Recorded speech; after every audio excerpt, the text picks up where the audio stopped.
A Souza Produções convida você a se tornar um patrocinador. Semeie no nosso ministério. Com a sua oferta poderemos produzir muito mais vídeos. Este é um ministério independente e, por isso, precisa da sua participação.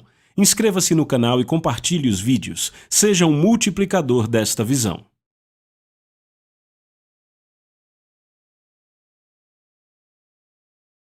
Os versículos usados nos vídeos que traduzimos nem sempre correspondem a versões em português. Muitas vezes precisamos traduzir do original em inglês para fazerem sentido no contexto do vídeo. Nós chegamos na hora 12! A noiva está chegando! Você já parou para pensar que a gente vai realmente deixar essa cidade para sempre? Eu fico... Uau, cara! Vai ser muito bom, não é? Então deixa eu dizer, estamos na hora 12 e... algo veio ao meu coração. Antes de chegar aqui para estar com vocês, eu estava no meu quarto de hotel e algo me veio. Eu falei sobre multiplicação nas últimas 2 sessões. E... sabe, eu fiquei pensando em vocês nesta igreja. Porque, sabe, o pastor Rob e Linda são um dos casais mais fantásticos que eu conheci. E há algum tempo o Rob me disse, você pode vir gravar aqui sempre que quiser, pagaremos todas as despesas, apenas queremos a palavra de Deus avançando, Deus nos deu esse equipamento. Quantos ministros fariam isto? Sabe, sim, eu aplaudo vocês. E eu quero garantir que isto fique gravado nesta 12ª hora, porque, sabe... Nós, na verdade, estimamos, temos 4 caras em nossa equipe que são pastores auxiliares e ministramos a eles. E às vezes passamos até 40 minutos ministrando a eles porque sabemos que o papel de pastor é mais do que qualquer outro, pesado às vezes. E eu começo a engasgar de emoção porque eu amo pastores. Pastores passam por coisas que vocês nunca entenderiam. E você que está agora assistindo esse vídeo e tem a sua igreja local, eu te digo, você nunca conseguiria entender... E eu digo a esse pessoal, sabe, a primeira prioridade de um pastor é garantir a qualificação. E nós temos relação com mais de 10.000 igrejas. E centenas de milhares de pessoas receberão esse vídeo e tudo foi feito aqui nessa igreja. Vocês percebem que agora vocês tocaram? Estamos falando, sabe, de quase 1.000 igrejas na Austrália. Igrejas nos Estados Unidos, no Reino Unido. Vocês tocaram todas essas igrejas porque seus líderes disseram, queremos semear isto. Vocês são um povo do reino. De verdade, Rob, Linda Thompson, obrigado, não sei nem como agradecer. Obrigado. Isso mesmo, eu aplaudo vocês. Então eu quero garantir que isso fique gravado porque eu amo quando a mentalidade do reino é mostrada, sabe? Isso é um exemplo, queremos mostrar ao povo de Deus. Entendem o que eu digo, amém? Certo, é a hora 12, rapaz, isso é muito bom. Vá comigo para Romanos 14. Romanos 14, quantos sabem que nas últimas horas eu falei sobre edificar o reino, mas dividimos isso em 2 partes e a segunda seria o quê? Nossa influência pessoal, certo? Então agora vamos falar especificamente, embora já tenhamos falado disso na multiplicação, vamos falar especificamente da nossa influência pessoal. Estou lendo, seremos recompensados ou sofreremos perdas com relação à nossa influência na vida de outros. E isso não será resultado apenas dos nossos ministérios, mas também da nossa caminhada pessoal. Repitam, caminhada pessoal. A forma como vivemos e tratamos outros. Paulo diz em 2 Timóteo capítulo 3, verso 10, na Nova Tradução Viva, mas vocês sabem como eu vivo e qual é o meu propósito na vida. Conhecem minha fé, por quanto tempo eu sofri, conhecem meu amor e minha paciente perseverança. Vocês veem como ele está apontando para o caráter dele, o que Deus desenvolveu em sua vida, a integridade pela qual ele vive, a natureza na qual ele vive e não só o seu ministério. Estão comigo? Se nós vemos pessoas como inferiores, as trataremos assim? Não consideraremos o que precisam, falaremos de cima para baixo? Eu vou dizer de novo. Se vemos pessoas como inferiores a nós, as trataremos assim, não cuidaremos do que elas precisam, falaremos de cima para baixo. Foi por isso que Paulo, em 56 DC, disse, eu sou o menor dos apóstolos, eu sou o último da fila dos pregadores. Ele via a si mesmo assim. Mas então, 7 anos depois, em 63 DC, ele escreve aos Efésios e diz, para mim que sou o menor dos menores de todos os santos. Então ele progrediu, saiu de ser o menor dos pregadores para ser o menor dentre os santos. E pouco antes de ele ser decapitado em 65 DC, ele escreve uma carta a Timóteo e diz: Cristo Jesus veio ao mundo salvar os pecadores, dos quais eu sou o principal. Ele foi ao fundo do poço de toda a humanidade. Esse deve ser o nosso progresso, devemos crescer em humildade, não crescer em orgulho. Quanto mais você vê a Deus, quanto mais conhece a Deus, quanto mais sabe que conhece a Deus, mais você cresce em humildade. Qualquer um que diz eu conheço a Deus e não anda em humildade, mas em arrogância, em orgulho, ele não conhece a Deus. Certo, estão comigo? Se vermos pessoas como inferiores, as trataremos assim, não cuidaremos das suas necessidades e falaremos de cima para baixo. Se valorizarmos as pessoas, vamos fortalecer e edificar suas vidas com o coração cheio de compaixão e amor. Se vemos as pessoas como fontes, nós as usaremos, principalmente quando nossas vontades e desejos são postas acima do valor delas. Se vemos pessoas como seres criados à imagem de Deus, extremamente preciosas e valiosas, nossa motivação será abençoar outros, mesmo que pareça às nossas próprias custas. Eu era uma pessoa muito egoísta antes de ser salvo. Eu lembro que a minha mãe costumava chorar, eu lembro que ela dizia, você é muito egoísta. E eu era. Então eu fui salvo em 79 e o Espírito Santo teve que atacar as fortalezas do meu egoísmo. E eu te digo, os primeiros 10 anos foram difíceis. E uma das fortalezas, como resultado do egoísmo na minha vida, era a lascívia sexual. Deus me libertou desse espírito, dessa fortaleza em minha vida no dia 5 de maio de 1985. Era o fim de um jejum de 4 dias. E quando eu me libertei da lascívia, Deus começou a renovar o espírito da minha mente. E o que aconteceu foi que a atitude de Deus começou a crescer no meu coração para com as mulheres. E eu percebi que tudo que a lascívia sexual faz é reduzir a mulher a um pedaço de carne. E o que aconteceu foi que Deus começou a colocar a visão dele no meu coração. Lembra, a Bíblia diz, seja renovado no espírito da sua mente. De repente eu comecei a ver as mulheres como filhas de Deus, criadas à imagem e semelhança dele. E o que aconteceu foi que, à medida que ele desenvolveu isso em mim, eu costumava, sabe, quando eu via alguma propaganda passando, aquilo era tão difícil de resistir. Se eu via algum material pornográfico, então, se tipo eu estivesse na televisão, como na Europa, uma vez eu estava mudando os canais e de repente apareceu algo e eu disse, oh! Eu começava a ser tomado pela ira e eu dizia, Senhor, só você podia ter feito isso.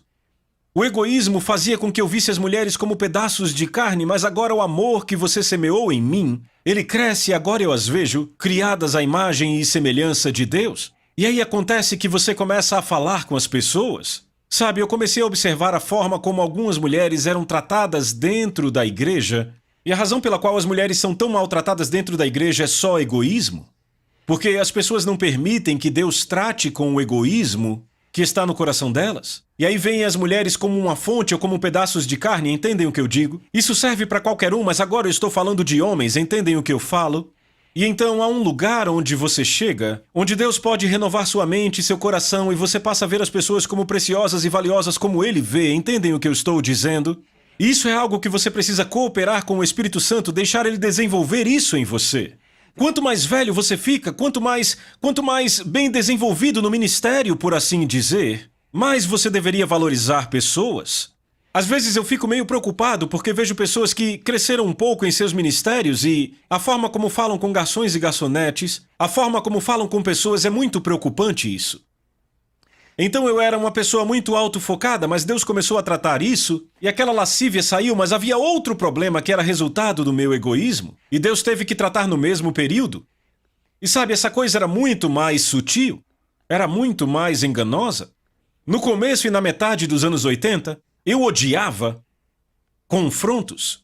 Eu odiava de verdade.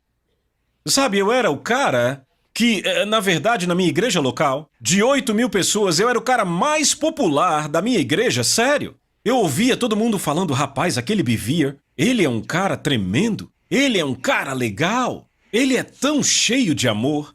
Porque, sabe, eu sempre diria algo bom para você, mesmo que não fosse verdade. Quer saber por quê? Eu odiava o confronto, mas eu não percebia por que eu fazia aquilo. Então, uma vez eu estava orando e o Espírito Santo atacou de novo o egoísmo que era disfarçado de ser legal. E um dia o Espírito Santo me disse, você não ama aquelas pessoas? Eu disse, como é? Ele disse, você não ama? Sabe, eu tinha acabado de receber um comentário de alguém que dizia como eu era legal e amoroso e o Espírito Santo disse, você não ama essas pessoas? Eu disse, sabe, você sabe que é a voz de Deus, mas você diz, pai, você pegou o filho errado? Eu acho que você se confundiu porque eu sou um dos caras mais populares da minha igreja. Deus disse, você não os ama? Eu disse, por que eu não os amo? Ele disse, sabe por que você diz coisas legais às pessoas mesmo que não seja verdade? Eu disse, não, por que eu digo coisas legais mesmo não sendo verdade? Ele disse, porque você teme a rejeição delas? E ele disse, quem é o foco do seu amor, você ou elas? Eu disse, acho que sou eu. Se você as amasse, diria a verdade a elas em amor? É por isso que muitas vezes ministros não conseguem pregar algumas mensagens no púlpito. Por isso que muitos ministros não conseguem às vezes falar a verdade em amor. Porque tem medo da rejeição, tem medo que algumas pessoas comecem a deixar sua igreja. Graças a Deus isso não acontece aqui. Pastores já vieram chorando para mim e disseram, sabe, John, se eu aliviar um pouco a minha mensagem, eu sei que minha igreja cresce, mas eu não posso. Talvez ele tenha uma igreja com 2.000 e veja outra igreja com 6.000 e pense, sabe, eu poderia chegar lá. Se eu aliviasse minha mensagem, mas eu não posso, porque eu amo as pessoas. Quando você ama alguém e você fala a verdade em amor... E o que aconteceu foi que depois que Deus tratou comigo, eu ainda tinha aquela fortaleza do egoísmo e agora eu me tornei um pregador muito duro. E eu fui para o outro extremo, agora eu vou pregar a palavra de Deus, quer vocês gostem ou não. E aí, quando eu comecei a viajar, na década de 90, eu estava fritando congregações. Rapaz, eu me sentia tão mal. Os pastores assistindo aquilo, eu me sentia tão mal pelos pastores. Alguns nem me chamavam. Porque a bagunça que tinham que limpar depois que eu ia embora. E eu era um exemplo clássico dessa passagem. Deixa eu achar ela aqui. Aqui, 1 Coríntios 8:1, nova tradução viva. Vocês acham que todos concordam com seu perfeito conhecimento? Mas se o conhecimento nos faz sentir importantes é o amor que edifica a igreja? Então lá estava eu fritando aquelas congregações. Eu não tô nem aí se vocês gostam, eu preguei. Mas faltava o amor? Todo o que é nascido de Deus ama, porque Deus é amor. Ele não tem amor, ele é amor. Estão comigo? Então um dia o que aconteceu foi que meu ministério começou a crescer e começamos, sabe, a pregar em outros continentes e nações. Eu fui a uma conferência pregar numa conferência e o pastor de lá não ficou feliz com o que eu preguei. E aí ele começou a falar de mim. E eu ouvi o que ele estava falando de mim em 4 continentes. 4 continentes? Não estou falando de 4 igrejas. Estou falando de 4 continentes. E eu lembro, quando isso aconteceu, ele, claro, me escreveu uma carta e eu ouvi isso de outras pessoas também. Eu fiquei devastado. Fiquei absolutamente devastado. E o que aconteceu foi que eu comecei a cavar. E eu lembro que toda manhã eu orava no meu porão com toda a minha paixão. Deus, me dê mais compaixão. Porque o que ele falou de mim foi, John Bevere não tem compaixão? E eu comecei a orar, Deus, me dê mais compaixão, por favor, mais compaixão. E eu comecei a clamar a Deus para ter mais compaixão. E o que aconteceu? Deus começou a agir. E eu lembro, eu estive em uma igreja no ano passado, eu já tinha estado nessa igreja há vários anos, sabe, uma grande igreja. E o pastor, depois da conferência, estávamos conversando e ele disse, se importa se eu for um pouco pessoal? Eu disse, não. Ele disse, sabe, John, você ainda está pregando uma mensagem tão poderosa como sempre pregou antes? Ele disse, mas há tanto amor. Ele disse, eu não via amor antes. Ele disse, agora parece encharcado de compaixão. Eu fui procurar aquele homem que falou de mim e espalhou em 4 continentes. Sabe, a coisa triste é que a igreja dele se dividiu completamente e ele perdeu sua eficiência. Eu não sei se foi resultado direto do que ele fez comigo, não estou dizendo que foi. E sabe, eu lamentei tanto por ele, procurei por ele e percebi que mesmo ele não tendo a intenção de ser uma bênção para mim, aquele cara foi uma das maiores bênçãos em minha vida, porque ele me fez cavar. Sabe, eu olho para Judas e Judas foi um dos caras que empurrou Jesus para o destino dele. Por isso que quando ele o beijou, Quando Judas o beijou, ele disse amigo. O chamou de amigo. Porque Judas estava ajudando Jesus em seu destino. Sabe, José, os 10 irmãos dele queriam destruí-lo, mas foram eles que o empurraram para o destino que ele teria. Algumas vezes as pessoas que fazem o pior para você são as pessoas que te empurram para o seu destino. Porque os irmãos de José disseram, vamos destruir o chamado de Deus na vida dele. Ele disse que será um líder, mas vamos destruí-lo. Mas o mais impressionante é que nunca conseguiram destruí-lo. E foram apenas instrumentos que Deus plantou desde a fundação do mundo para que José cumprisse o seu destino. A única pessoa que pode destruir o chamado de Deus na sua vida, aponte o dedo para você mesmo e diga eu. Apenas você pode destruir o chamado dele em sua vida. Israel ficou ofendida com Moisés, mas Deus disse, na verdade, estão ofendidos comigo. E a ofensa deles contra Deus acabou custando a eles o destino. Deveriam entrar na terra prometida, mas acabaram morrendo no deserto. Porque eles saíram da vontade de Deus. Estão comigo? Você diz amém? O objetivo é o amor de Deus e tudo se resume a como vemos as pessoas. Se permitirmos que o amor e a compaixão de Deus cresçam em nossas vidas, não encararemos pessoas com desprezo. Isso alimenta o tratamento crítico, as atitudes julgadoras, a aspereza em nosso comportamento, etc. Eu quero ir para Romanos capítulo 14, versículo 10, por favor. Porque você critica e julga o seu irmão? Ou porque você despreza e diminui o seu irmão? Porque todos compareceremos diante do tribunal de Cristo. Verso 12, assim, pois, cada um de nós prestará conta de si mesmo, dará uma resposta em relação ao julgamento a Deus. Sabe, a razão de Paulo trazer o tribunal de Cristo tem a ver apenas com uma coisa, desprezar ou criticar o seu irmão. Não é impressionante? Ele falou especificamente a respeito do tribunal de Cristo. Se crentes perdem de vista o segundo maior mandamento, amar uns aos outros, evidentemente caem na armadilha da qual Paulo fala, desprezando uns aos outros. Essa mentalidade é especialmente encontrada quando alguém possui conhecimento bíblico fora do fundamento dos frutos do Espírito. A Bíblia diz que Deus é amor, certo? Como falamos antes, ele não tem amor, ele é amor. Então não devemos ser diferentes, pois fomos recriados à sua natureza. Eu quero que você vá comigo para 1 Coríntios capítulo 13, verso 1. E eu quero ler isso para vocês hoje. Eu vou ler da Nova Tradução Viva. Paulo diz, se eu pudesse falar qualquer língua no céu ou na terra e não amasse as pessoas, eu estaria apenas fazendo barulho sem sentido, como um sino alto ou um símbolo retinindo. Se eu tivesse o dom da profecia, e se eu conhecesse todos os mistérios do futuro, e soubesse tudo sobre tudo, mas não amasse os outros, de que serviria? Se eu tivesse o dom da fé, falasse com a montanha e ela se movesse, sem amor eu não teria nada de bom para dar a ninguém. Ouça isso, o amor se origina no coração. Quantos sabem que há 3 níveis de comunicação? Vamos, falem comigo, quantos sabem disso? Eu fico feliz porque pelo menos 10 sabem. Não, tudo bem, eu não acho isso ruim, por favor, entendam. Há 3 níveis de comunicação. A palavra é o nível mais primário da comunicação. Porque você pode olhar para o seu irmão em necessidade, dizer seja aquecido e alimentado. A Bíblia diz que se a compaixão não for manifesta, como o amor habita em você? Certo? Você pode dizer ao irmão, eu vou orar por você, mas se ele tiver necessidade de comida e coisas cotidianas, como o amor de Deus habita em você, então a forma oral é a forma mais primária de comunicação. O próximo nível de comunicação são as ações, mas não é o nível mais alto.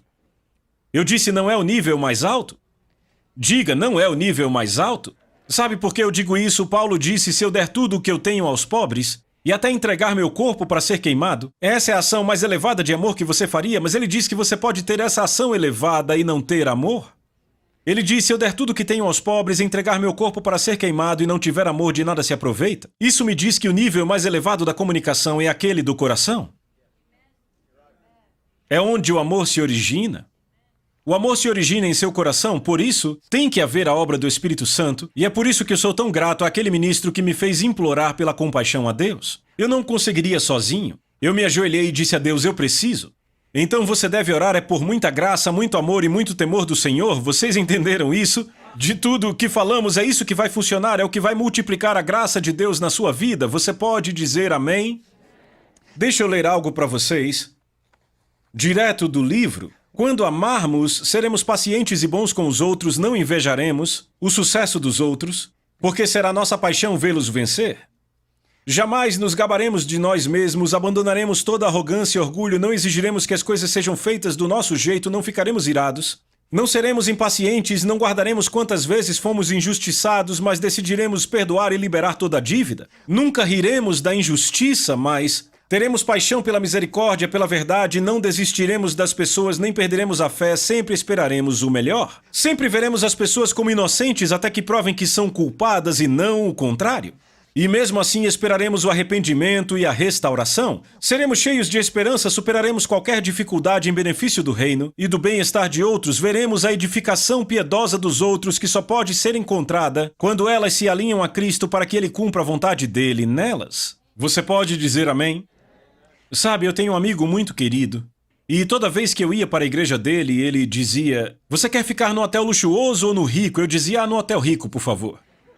E, sabe, eu nunca vi um homem tão extraordinário. Jack voltou para estar em casa com o Senhor em maio desse ano. Estava indo fazer uma cruzada no Zimbábue, pegou um avião em Amsterdã e teve um ataque cardíaco. Eu nunca vi um homem amar sua esposa e suas filhas como aquele homem.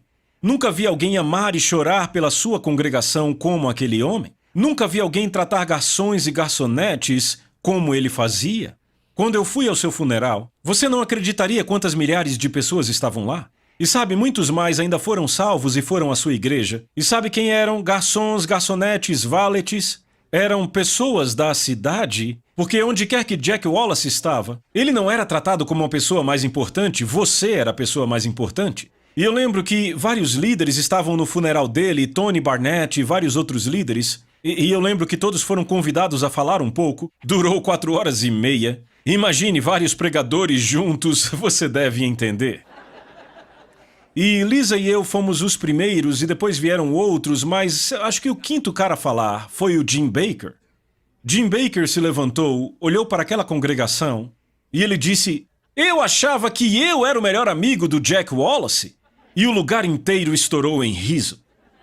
Porque era exatamente assim que ele fazia você se sentir, era exatamente isso que você era para ele, quando estava junto com ele. Eu ouvi falar com um valet que ia estacionar seu carro, eu ouvi falar com um garçom, e ele os tratava como seres humanos preciosos. Ele os tratava muito bem, nunca os desprezava, ele deixava gorjetas que me impressionavam.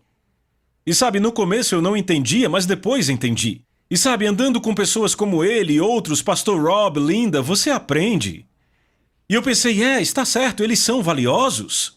Que forma de usar dinheiro para influenciar a vida das pessoas? Jesus disse, usem dinheiro para influenciar pessoas das suas habitações eternas. E no final elas te receberão na sua habitação eterna.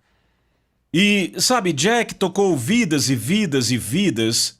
Ele não foi só fiel ao seu chamado, aos seus dons e construir uma igreja de 4.000 pessoas no Michigan em 10 anos, mas ele também fez que suas minas se multiplicassem em toda a área da sua vida. Estão comigo? Há outro homem em que eu penso quando considero os indivíduos que mais impactaram a minha vida. Sabia que alguns deles você nunca verá atrás de púlpitos nessa terra, porque não são pregadores? E um homem que eu penso que teve tal profundo impacto na minha vida foi um homem chamado Mike Paulson. Mike trabalhou na Rockwell International, eu trabalhei na Rockwell International, eu era engenheiro e ele era contador naquela época. Sentávamos próximos um do outro, ele descobriu que eu fui na igreja dele e que ele foi na minha igreja e começamos a conversar. E sabe, Mike era um cara extraordinário, você ficava perto dele e ele exalava integridade, exalava amor e integridade. Mike era um cara brilhante, a gente passava às vezes horas e horas conversando e ele me ensinava muito. E eu era um bebê cristão, tinha sido salvo há alguns anos apenas. E eu lembro que eu saí para trabalhar em tempo integral, deixei de ser engenheiro para trabalhar na minha igreja e pouco tempo depois ele também saiu da Rockwell International e começou seu próprio negócio.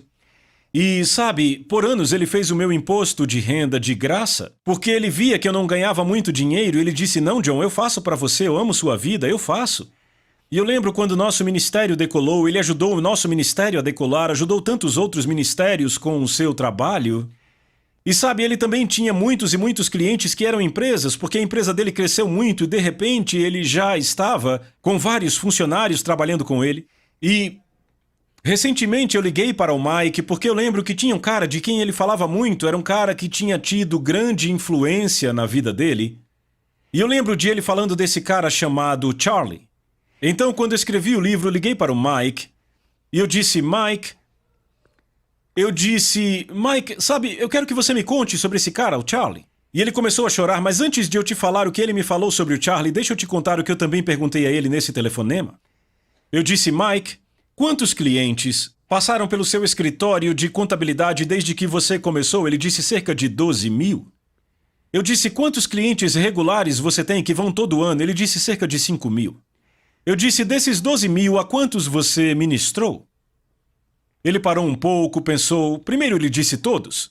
Eu disse, não, Mike, eu quero um número realista. A quantos você de fato ministrou? Ele parou, pensou. 90%. Eu disse, então você ministrou a palavra de Deus a 10 mil pessoas? Ele disse sim. Eu disse, quantos você levou ao Senhor? Ele disse, John, centenas.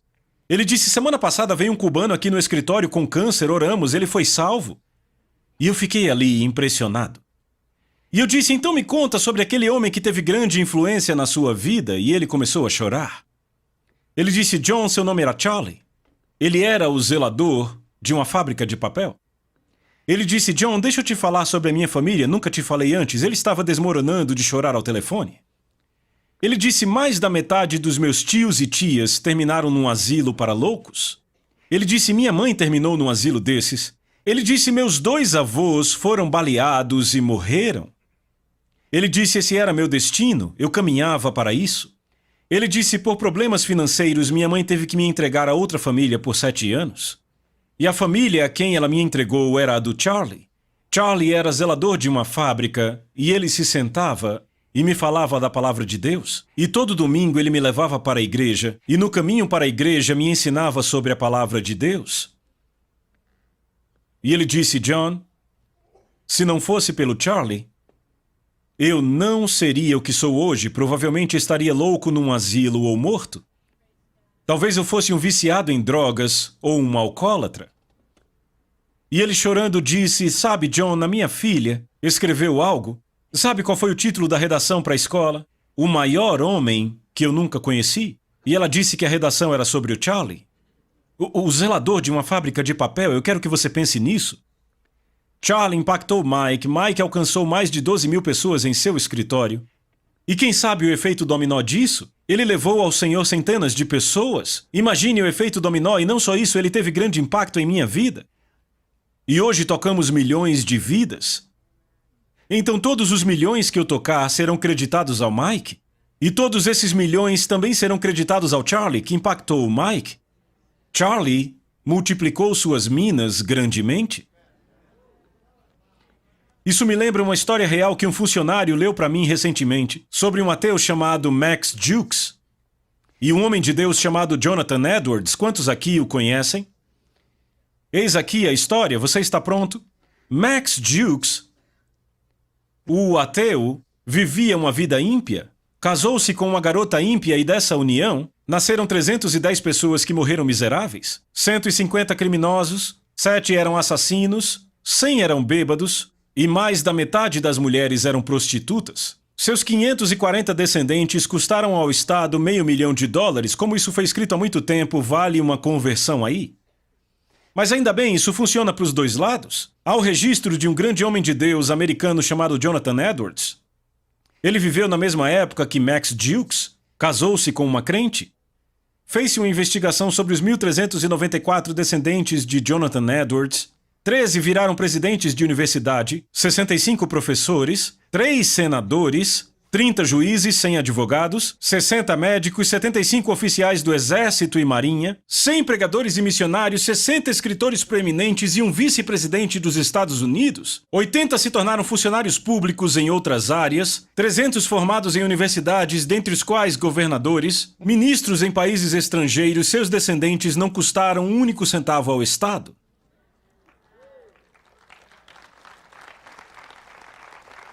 Estes homens, Charlie, Mike e Jonathan Edwards, influenciaram um número tão grande de vidas que a influência deles levou a um legado. Entenda, não foi o ministério público do Jonathan Edwards que impactou as multidões que falamos, mas suas vidas pessoais. Esse ministério Deus dá a cada um de nós. Eu penso em você, pastor, que me contou da sua experiência no céu noite passada. Aí está você, pastor auxiliar, fiel nessa igreja. E Deus te deu uma viagem para o céu no ano passado? E Jesus te mostrou a fila de pessoas que você tocou e você disse que a fila era tão grande que não dava para ver o fim? Deus dá a cada um de nós a chance de tocar a vida de pessoas e multiplicar as minas. Ninguém fica sem receber a chance, você pode dizer amém? Como você responde a um policial, a forma como fala com seu pastor, a maneira como conduz sua vida financeira, as palavras que usa com indivíduos, a lista continua e tudo afeta a vida daqueles ao seu redor. Você será um construtor ou uma pedra de tropeço? Sim, cada um de nós prestará contas pessoais a Deus, então não se condenem mais uns aos outros. Decidam viver de tal maneira que não coloquem um obstáculo no caminho de outro cristão. Busquemos harmonia na igreja e tentemos edificar uns aos outros. Isso é Romanos 14, 12 e 19, nova tradução viva. Paulo fala isso em relação direta com o tribunal de Cristo. Cada influência que exercemos sobre as pessoas passará por um exame detalhado. É muito importante termos isso diante dos olhos o tempo todo. Isso nos motivará a vencer. Repitam, vencer. Vocês entendem isso? Ao invés de olharmos para nós mesmos, ou seja, vencendo, estamos correndo a nossa carreira com propósito a cada passo, ganhando o prêmio. Amém? Rebecca Ruth Springer foi uma mulher que viveu no século XIX. Ela teve o privilégio de ir para o céu. Ela esteve no céu. Deus sabe quanto tempo, ela ficou de coma por meses, mas ela escreveu um dos livros mais famosos, que se chama Intramuros, Meu Sonho com o Céu. E no seu livro ela fala de um grande homem de Deus no céu que olhou para ela e disse o seguinte. Ela diz, eu estou citando do livro dela. Se pudéssemos entender enquanto ainda somos mortais, que dia a dia estamos construindo para a eternidade. Me alegrei muito quando eu li isso, porque eu já tinha escrito quase todo o livro. Se pudéssemos entender que enquanto ainda somos mortais, dia a dia estamos construindo para a eternidade, como nossa vida seria diferente? Cada palavra gentil, cada pensamento generoso, cada ato altruísta se tornará uma coluna de eterna beleza na vida que virá. Outra grande forma de influenciar pessoas é levando pessoas a Jesus. Ganhar almas. Eu vou ler Provérbios 11 e 30 na Bíblia ampliada. O fruto de uma vida justa e sem concessões é uma árvore de vida, e aquele que é sábio captura vidas humanas para Deus. Como pescador de homens, ele as acumula e recebe para a eternidade. Não é uma grande passagem? Como jovem crente, eu costumava sentir a pressão para pregar a cada pessoa com quem eu tinha contato. Provavelmente eu afastei mais pessoas do que ganhei. Mas quando fiquei mais velho, percebi que o Espírito Santo nos guia, por isso Jesus disse, eu só posso fazer o que vejo meu Pai fazer. E eu me tornei um pouco mais maduro, um pouco mais sábio com a forma com a qual lido com as pessoas, entendem? Uma das pessoas que eu tive o privilégio de levar ao Senhor foi minha própria esposa, Lisa Bevere. Ela era a pessoa mais selvagem da universidade, isso não saía da minha boca, saía da boca dos outros. Ela era um animal de festas. Ela caminhou rapidamente para o vício em álcool, infelizmente até hoje o pai dela é um alcoólatra. Basicamente ele passou a vida inteira bêbado. E esse era o destino dela, aonde ela estava indo. Deus pôs em meu coração, eu disse, Senhor, não ficarei com nenhuma outra mulher até minha esposa vir. Porque antes de ser salvo, namorar era um hobby, mas depois que me converti, namorei 3 garotas, todas cristãs. 2 queriam casar comigo, eu queria casar com a terceira, nenhuma era de Deus. Então na terceira relação eu disse, Deus, eu não quero namorar mais, agora só quero a minha esposa. Aí Deus pôs no meu coração para eu sair com a garota mais selvagem do campus.